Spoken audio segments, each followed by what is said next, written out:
အားလုံးပဲမင်္ဂလာပါငယ်ရွယ်တို့ယူခအောင်ကြိုးစားပါဆိုတဲ့စာအုပ်လေးကတင်းပတ်ဝန်းကျင်မှာဘယ်လိုလူတွေရှိလဲဆိုတဲ့စာပိုက်လေးကိုဖတ်ပြချင်ပါတယ်ခုပဲစလိုက်တော့မယ်နော်ကျွန်တော်မေးခွန်းတစ်ခုလောက်မေးချင်ပါတယ်တင်းရဲ့ပတ်ဝန်းကျင်မှာဘယ်လိုလူမျိုးတွေရှိလဲဘယ်လိုလူမျိုးတွေကိုတင်းပတ်ဝန်းကျင်မှာထားလဲဒီမေးခွန်းကိုမေးရတဲ့ကျွန်တော်မှအကြောင်းရင်းအများကြီးရှိပါတယ်ကျွန်တော်တို့ပတ်ဝန်းကျင်မှာရှိတဲ့လူတွေပေါ်မှာမူတည်ပြီးတော့ကျွန်တော်တို့ဘဝတွေကအမျိုးမျိုးပြောင်းလဲသွားကြတာပါကျွန်တော်တို့ရဲ့ဘေးမှာအစိတ်တောက်ဖြစ်စေတဲ့လူတွေကိုကြာကြာထားမယ်ဆိုရင်ကျွန်တော်တို့ကိုယ်တိုင်ကလည်းအစိတ်တောက်ဖြစ်သွားစေတယ်လို့ကျွန်တော်တို့ရဲ့ဘေးမှာအေးချမ်းချမ်းနေတတ်တဲ့လူတွေကိုထားမယ်ဆိုရင်ကျွန်တော်တို့ကိုယ်တိုင်ကလည်းအေးချမ်းချမ်းနေသွားတတ်ပါလိမ့်မယ်နောက်ပြီးကျွန်တော်ရဲ့ပတ်ဝန်းကျင်မှာအလွန်ကြိုးစားတဲ့လူငယ်စီးပွားရေးလုပ်ငန်းရှင်တွေကိုထားမယ်ဆိုရင်ကိုယ်တိုင်ကလည်းစီးပွားရေးနဲ့ပတ်သက်တဲ့ idea တွေအများကြီးရလာမှာဖြစ်တယ်လို့စီးပွားရေးလုပ်ငန်းရှင်တယောက်လည်းဖြစ်သွားနိုင်ပါတယ်ကျွန်တော်မိဘကိုယ်တိုင်ကကျွန်တော်ကိုသုံးစားမရဘူးအသုံးမကျဘူးလို့ခဏခဏပြောရတဲ့အထိကျွန်တော်ကအရင်ကအလွန်တုံးအပါတယ်တခုခုဆိုထုံထုံထိုင်းထိုင်းနဲ့ဘာမှမလုပ်တတ်မကိုင်တတ်တဲ့ကောင်းလေးတစ်ယောက်ပါဒီနေ့ကျွန်တော်ထက်တစ်နှစ်ဝင်ချင်းငယ်တဲ့ညီလေးတစ်ယောက်နဲ့ခင်မင်းခွင့်ရခဲ့ပါတယ်သူကအလွန်ထက်မြက်ပြီးတော့တက်တက်လက်လက်လည်းရှိတယ်အရန်လဲတော်ပါတယ်တနေ့သူ့စီကပတ်ဆက်ဆိုတာရှားတာလွယ်လို့ဆိုတဲ့အကြောင်းအမြဲတမ်းကြားရတော့တကယ်ရှားတာလွယ်တာလားဆိုပြီးစတင်တွေးတောမိခဲ့ပါတယ်သူကတနေ့ကို3 သိန်းကျော်2 သိန်းဝန်းကျင်လောက်ရှာနိုင်တဲ့ကာလမှာကျွန်တော်ကတနေ့1 သောင်းခွဲလောက်ပဲဝင်ငွေရှိနေပါတယ်နောက်ပိုင်းမှာတော့သူ့ရဲ့စီးပွားရေးပုံစံကိုအနီးကပ်လေ့လာခွင့်ရခဲ့ပြီးပတ်စံဆိုတာဒီလိုရှာရတာပါလားဆိုတာအတွေးတွေဝင်ခဲ့ပါတယ်စီးပွားရေးနဲ့ပတ်သက်ပြီးအကြံဉာဏ်လိုတဲ့အခါသူ့စီကအကြံဉာဏ်တွေကိုလည်းရယူခဲ့တယ်လို့အလုံးလုံးရင်စိတ်တက်ကြတဲ့အခါတရက်2 သိန်းဝန်းကျင်နီးပါးရှိတဲ့သူ့ကိုကြည့်ပြီးအားယူခဲ့ရပါတယ်ဒီလိုတရက်နဲ့တရက်စူးစမ်းရင်အခုဆိုရင်ကျွန်တော်လည်းပဲနေရာတစ်ခုကိုရောက်လာခဲ့ပါတယ်ဒါရင်မဟုတ်သေးပါဘူးပြောရမယ်ဆိုရင်မကုန်နိုင်လောက်အောင်ပါပဲကျွန်တော်ပတ်ဝန်းကျင်မှာကျွန်တော်ရွေးချယ်ပြီးထားခဲ့တဲ့သူတွေကြောင့်ပညာရေးမှာဆိုရင်လည်းအကောင်းဆုံးနေရာတစ်ခုကိုရောက်ခဲ့တယ်လို့စီးပွားရေးမှာဆိုလည်းနေရာတစ်ခုကိုရောက်လာခဲ့ပါတယ်တချို့တငယ်ချင်းတွေဆိုရင်ကျွန်တော်မတွေးဖြစ်တာကြားတဲ့နှစ်အပိုင်းခြားမှာအများကြီးပြောင်းလဲလာတယ်နော်ဆိုတဲ့စကားတွေကိုအမြဲတမ်းကြားရပါတယ်ဒါကြောင့်ဘာကြောင့်လဲဆိုရင်ကျွန်တော်ပတ်ဝန်းကျင်မှာကျွန်တော်ပေါင်းသင်းဆက်ဆံတဲ့သူတွေကြောင့်ပါကျွန်တော်ပတ်ဝန်းကျင်မှာရှိတဲ့လူတွေဟာကျွန်တော်တို့ကိုအမြင့်ရောက်အောင်တွန်းပို့ပေးနိုင်တယ်လို့အောက်ခြေတီးရအောင်လဲဆွဲချနိုင်လို့ပါဒါကြောင့်ကိုယ့်ပတ်ဝန်းကျင်မှာကိုယ့်အတိုင်းဝိုင်းမှာကိုယ့်ရဲ့အားဖြစ်စေတဲ့သူတွေကိုသာထားပါကိုယ့်ရဲ့တလန်းတွေကိုပိတ်ဆို့စေမဲ့သူတွေကိုအတက်နိုင်ဆုံးကိုယ့်ပတ်ဝန်းကျင်မှာမထားပါနဲ့နောက်ပြီးအားရင်အားသလို YouTube ဖွင့်ပြီးလေ့လာစရာရှိတာတွေကိုလေ့လာပါကိုယ့်ကိုခွန်အားဖြစ်စေမဲ့အရာတွေကိုနားထောင်ပါကိုယ့်ကိုခွန်အားပေးနိုင်တဲ့ကိုယ့်ဘဝအတွက်ပြောင်းလဲပေးနိုင်တဲ့ social media platform တွေကိုသာ follow လုပ်ထားပါအစိတ်တောက်ဖြစ်စေပြီးဟိုလူမကောင်းကြောင်းဒီလူမကောင်းကြောင်းပြောနေတဲ့ဆယ်ဒီတွေကို follow လုပ်ပြီးသူတင်သမျှမလွတ်တမ်းကြည့်နေမယ်ဆိုရင်တင်ကိုယ်တိုင်ကလည်းအဲ့လိုလူမျိုးဖြစ်သွားပါလိမ့်မယ်ကိုယ်တိုင်ကမြင့်တဲ့နေရာမှာနေချင်တယ်ဆိုရင်မြင့်တဲ့သူတွေမြင့်တဲ့အရာတွေကိုပတ်ဝန်းကျင်မှာထားပါလို့အကြံပေးချင်ပါတယ်အစိတ်တောက်ဖြစ်စေတဲ့သူတွေကိုရှောင်ပါတယောက်တည်းနေတန်းအောင်ကြိုးစားပါရှင်သန်ရတာပင်ပန်းလာတဲ့အခါမကောင်းငင်ကိုကြားရင်မောကြည့်လိုက်ပါအစိတ်တောက်ဖြစ်စေတဲ့လူများလောကမှာသူတစ်ပါးရဲ့မကောင်းကြောင်းကိုပြောနေရမှာစောင်းဝင်အိပ်ပျော်တဲ့လူတွေရှိပါတယ်သူတစ်ပါးကိုချနှင်းပြီးမှအောင်မြင်အောင်ကြိုးစားတတ်တဲ့လူတွေလည်းရှိနေပြန်ရောသူတစ်ပါးအဆင်ပြေနေတာမနာလို့ပြီးသူတစ်ပါးအဆင်မပြေရင်ပျော်နေတတ်တဲ့လူတချို့ကလည်းဒီလောကမှာရှိပါတယ်ဒီလူမျိုးကို toxic people လို့ခေါ်ပါတယ်အဲ့လို toxic people တွေစုဝေးနေထိုင်တဲ့အတိုင်းဝိုင်းကြီးကလည်းတကယ်ရှုပ်ထွေးပြီးစိတ်ပြက်စရာကောင်းလွန်းပါတယ်တနေ့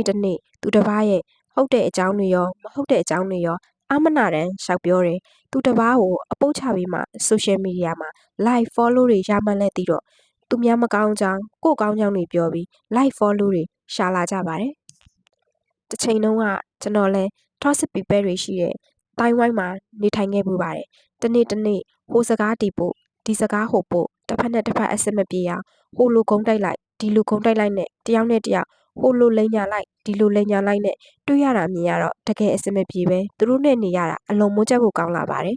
toxic people တွေဟာသူတို့ကိုယ်တိုင်လည်းပူလောင်ပြီးသူတို့ဘေးမှာရှိတဲ့သူတွေကိုလည်းပူလောင်စေတဲ့အပူအဆိုင်ခဲကြီးတစ်ခုပါ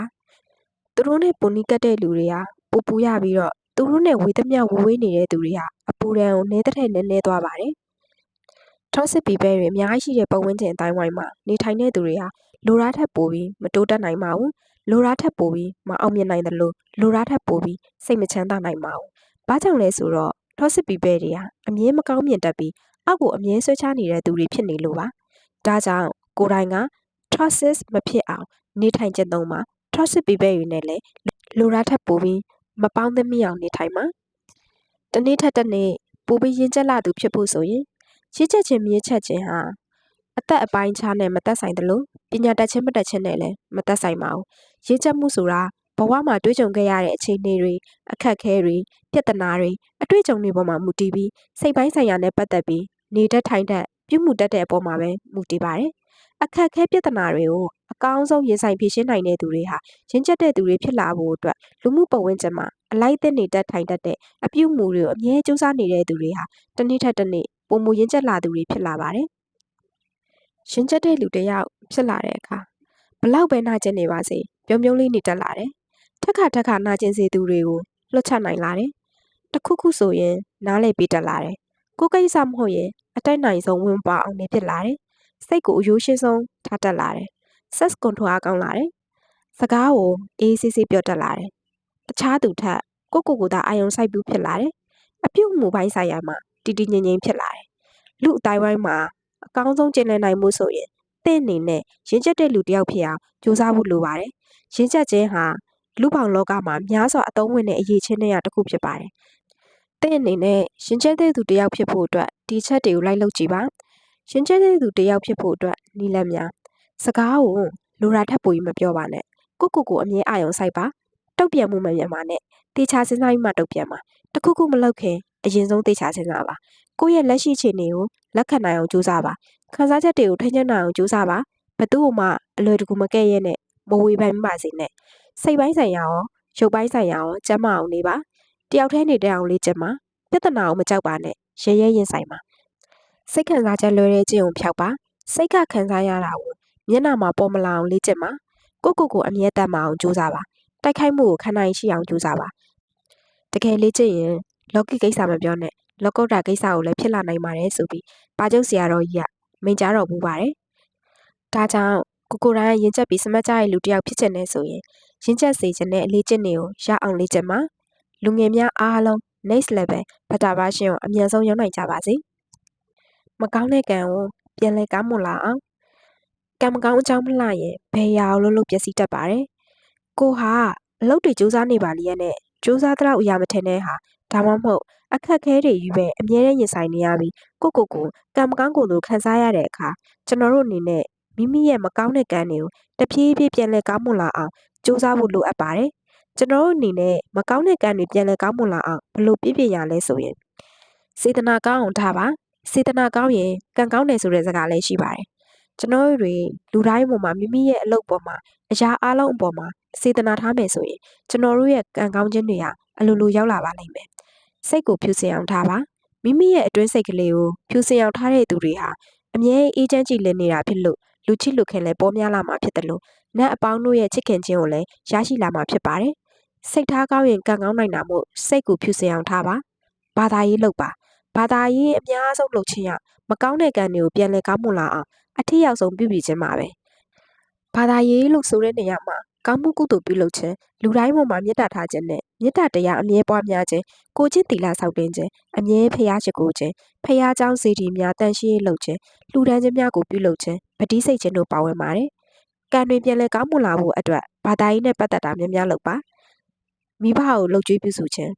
မိဘကိုလှုပ်ကြွေးပြုစုတဲ့လူတွေဟာဒီဘဝမှာလည်းကံကောင်းတတ်တယ်လို့နောက်ဘဝမှာလည်းကံကောင်းတတ်ပါမို့မိဘကိုမဆုံးရှုံးခင်အချိန်လေးမှာတဝါကြီးပြုစုလှုပ်ကြွေးပါကျေးဇူးတရားကိုနားလဲပါကိုယ့်အပေါ်မှာရှိခဲ့မှုတဲ့တစ်ဖက်လူရဲ့ကျေးဇူးတရားတွေကိုကျွန်တော်တို့ကနားလဲသဘောပေါက်ပြီးအခါအခွင့်တင်တာနဲ့ကျေးဇူးပြန်ဆက်ဖို့လိုပါတယ်ကျေးဇူးတရားကိုအမြဲသိတတ်ပြီးကျေးဇူးပြန်ဆက်ခြင်းဟာကံမြင်ခြင်းနဲ့ကံမြင်ခြင်းတစ်မျိုးပါပဲမရက်တန့်သွားပဲဆက်ကြိုးစားပါ